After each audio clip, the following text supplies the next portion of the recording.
मतलब कोई राजनीतिक रूप से नासमझ व्यक्ति ही होगा जो सिर्फ हरियाणा की बात करेगा और जम्मू कश्मीर की नहीं करेगा। वहां पर नरेंद्र मोदी जी बड़ी बड़ी डींगे हाँकते थे, जाकर उन्होंने 10 साल हर तरह का एक्सपेरिमेंट किया। मैं एक चीज जरूर कहना चाहती हूँ और थोड़ी सी धृष्टता कर रही हूँ, मलूक जी बुरा मत मानिएगा।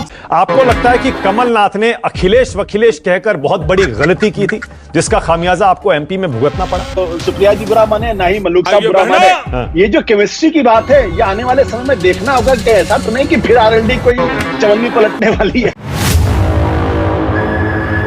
ऑलराइट गाइस, स्वागत है आप सबका इस चैनल के एक और नए वीडियो में, जिसका बहुत दिनों से इंतजार किया जा रहा था कि उत्तर प्रदेश के 10 सीटों के लिए उपचुनाव कब होंगे।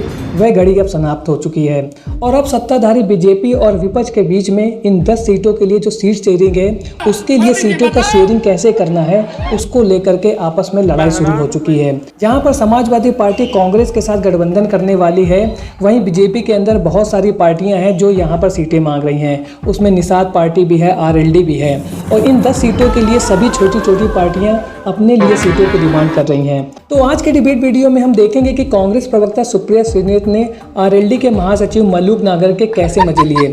उन्होंने कहा कि आप जिनकी पार्टी में आज शामिल हो गए हैं, यानी कि कांग्रेस को छोड़ करके आज आप बीजेपी के साथ चले गए हैं, ये वही लोग हैं जो आपको कल चवन्नी चवन्नी कह करके बुलाते थे। तो यहाँ पर उन्होंने मलूक नागर के जम करके मजे लिए। और ये जो दल बदलू नेता होते हैं इनकी इज्जत कहीं पर भी नहीं होती है। ये जिस पार्टी को छोड़ करके आते हैं वहाँ से तो इज्जत इनकी जाती है और जिस पार्टी को ये ज्वाइन करते हैं वहाँ पर भी इनकी कोई इज्जत नहीं रहती है। तो आज की वीडियो में हम यही देखने वाले हैं कि कैसे सुप्रिया श्रीनेत ने मलूक नागर के खूब मजे लिए। तो आज का वीडियो होने वाला है बहुत इंटरेस्टिंग। यदि वीडियो पसंद आए तो वीडियो को लाइक और चैनल को सब्सक्राइब करना ना भूलिएगा। चलिए वीडियो को शुरू करते हैं। ये 1 ऑल एक से बाजी 2 चुनाव की जो छूटी है, आपको ये एनालिसिस मंजूर है कि हाँ अभी बराबरी है? बिल्कुल, एक वो जीते एक हम जीते। मतलब कोई राजनीतिक रूप से नासमझ व्यक्ति ही होगा जो सिर्फ हरियाणा की बात करेगा और जम्मू कश्मीर की नहीं करेगा। हरियाणा में शपथ ग्रहण बाद में होगा, जम्मू कश्मीर में आज हुआ है और वहां पर इंडिया गठबंधन की सरकार बनी है।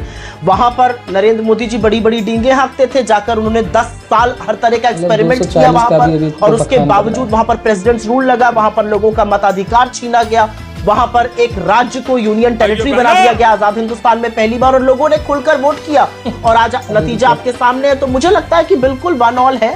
और मैं एक चीज जरूर कहना चाहती हूँ और थोड़ी सी धृष्टता कर रही हूँ, मलूक जी बुरा मत मानिएगा, आपसे उम्र में छोटी हूँ, लेकिन एक बात जरूर कहूंगी, इतना बड़ा साष्टांग प्रणाम मत करिए कि आपको टेकन फॉर ग्रांटेड ले ले। आप कह रहे हैं 1 मिल जाए तो ठीक है, 2 मिल जाए तो ठीक है, 3 मिल जाए तो ठीक है, तो कहेंगे लो ठेंगा ये भी ठीक है, 1 सीट नहीं देंगे। आपका नाम इन्हीं के लोगों ने चवन्नी चवन्नी कह के आप लोग को चढ़ाते थे।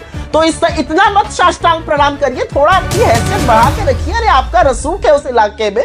मैं एक चीज जरूर करना चाहती हूं और वो कहनी बात जरूरी है, यूपी की बीजेपी में इस समय जो तनातनी है, जो रस्साकशी है, जिस तरह का भीतर घात है, जो अमित शाह और योगी जी के जो खटास है संबंधों में, और ये मित्रवत संबंध बिल्कुल नहीं है जहां पर खटास है, वो बीजेपी के लिए एक बड़ी चिंता का विषय है।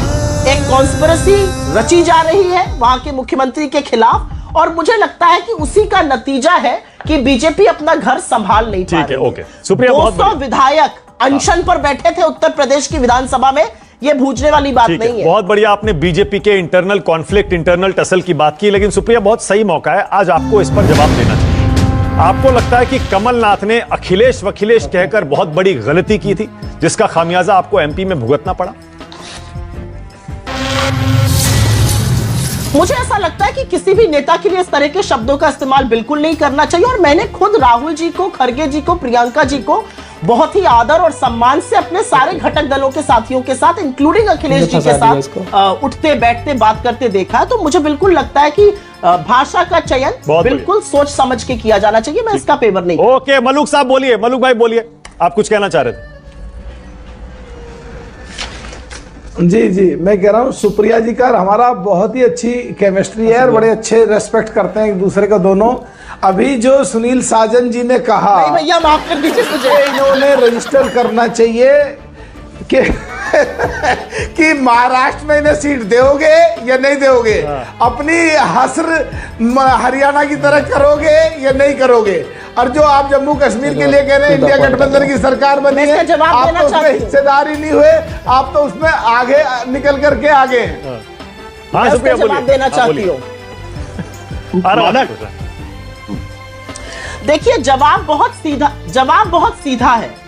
ऐसा तो है नहीं कि राहुल जी और अखिलेश जी आज मौसम डिस्कस कर रहे होंगे जम्मू कश्मीर का। दो बड़े राजनेता हैं, जरूर राजनीति पे चर्चा कर रहे होंगे, जरूर महाराष्ट्र और यूपी दोनों पर चर्चा हुई होगी। एटलीस्ट हम लोग एक दूसरे को देखकर ये तो नहीं कह रहे भैया इनको देख के उल्टी आ रही, दम घुट रहा है। बीजेपी के घटक दल वाले जो शिंदे सेना वाले तानाजी सावंत है, वो अजीत दादा के लोगों के लिए ये कह रहे हैं। फडणवीस जी ने आज कह दिया है कि भैया मुख्यमंत्री का चेहरा हमारा होगा, हम बनेंगे। वहां शिंदे जी कह रहे हैं मैं बनूंगा। इनके यहाँ हर जगह जो भीतरघात महाराष्ट्र से यूपी तक दिख रही है, उसका नतीजा अभी आप देखिएगा। मलूक साहब, मैं तो आपको राय दे रही थी, छोटी होने के नाते मुझे लगा थोड़ी धृष्टता कर लूं, आपको बुरा लग गया, उसके लिए माफी चाहता हूं। बट सुप्रिया, जब एक सेकंड थोड़ी रीढ़ की हड्डी सीधी करके राजनीति करिए। जब मलूक भाई कह रहे थे आपकी हमारी बड़ी अच्छी केमिस्ट्री, तो आप ना क्यों कर रही थी? क्या मतलब, हाथ जोड़ लिए क्या आपने आरएलडी से? नहीं, क्योंकि मलूक भाई कभी इधर कभी उधर वाली राजनीति करते हैं ना, एक जगह तटस्थ होकर नहीं कर रहे हैं। मलूक भाई अगर गरीबों, दलितों, वंचितों, शोषितों की राजनीति करते तो सही खेमे में रहकर करते। कहां चले गए उन लोगों बोलिए के मलूक, साथ ना कर जल्दी से, शास्त्रार्थ फिर आगे जा रहा हूं, करने बोलिए। वालों के ना जाइए, वापस आइए। देखिए मानक जी, ये महाराष्ट्र में कितनी सीट सपा को दे रही है, इन्होंने जवाब नहीं दिया। गोल गोल जलेबी, हरियाणा वाली जलेबी दोबारा बना दी। और जहां तक बात है, हम तो जहां भी रहें, किसानों की बात, पिछड़ों की बात, दलितों की बात, गरीबों की बात, वंचितों की बात हमेशा ठोक के करते रहेंगे। हमारे लिए ये सबसे पहले है। राजनीति, पार्टी, पॉलिटिक्स सब नंबर 2 पे है।